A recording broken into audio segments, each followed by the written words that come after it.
Hi there. The Great War by Andrew Tate. And I quote, "Who do you fight for? Everybody's fighting for something. If you are employed, you fight for your company. If you work hard to be in fantastic shape, you fight for your reputation. You fight to have control over the way others perceive you. If you tell the truth, even to your detriment, you are fighting for God. War is everywhere, believe, and you are combatant whether you like it or not. There are admirals like myself with massive influence and unknown foot soldiers, but the fact remains. Every move you make, every word you speak, every view you hold, there are the bullets and shells spent shaping the battlefield. Your actions are affecting the overall consciousness of humanity. Even at micro level, it is micros that build macros. The real question is, do you know what you're fighting for? Do you know which side you're on? Do you know exactly how your existence affects everybody you interact with? What would the world look like with an extra 1 million people just like you? What if there were 0 people like you? Then what? Do you think about these things?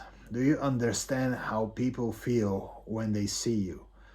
Are they impressed, self-conscious, repulsed? Most of you are invisible and people don't notice you at all. What happens when people listen to you speak? Do you know how that will make them feel and act? Do you understand cause and effect?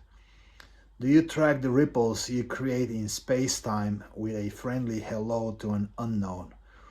Do you have any idea what the fuck you are doing with your life? You've been fighting for an enemy this entire time on accident.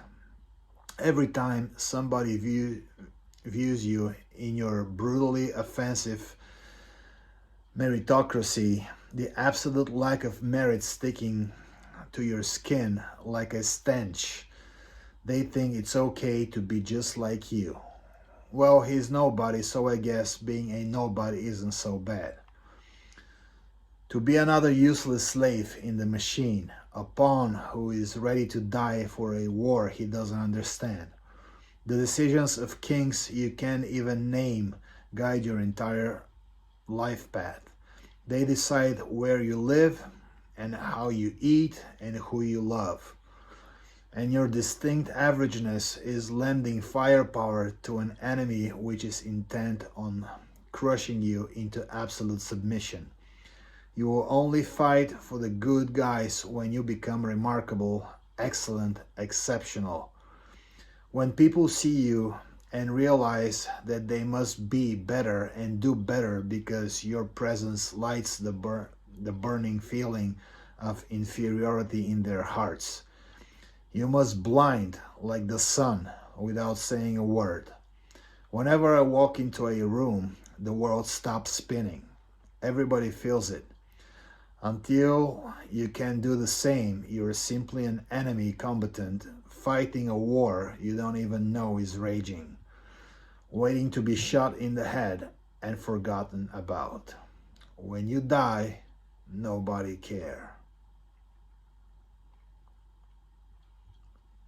When you die, nobody will care.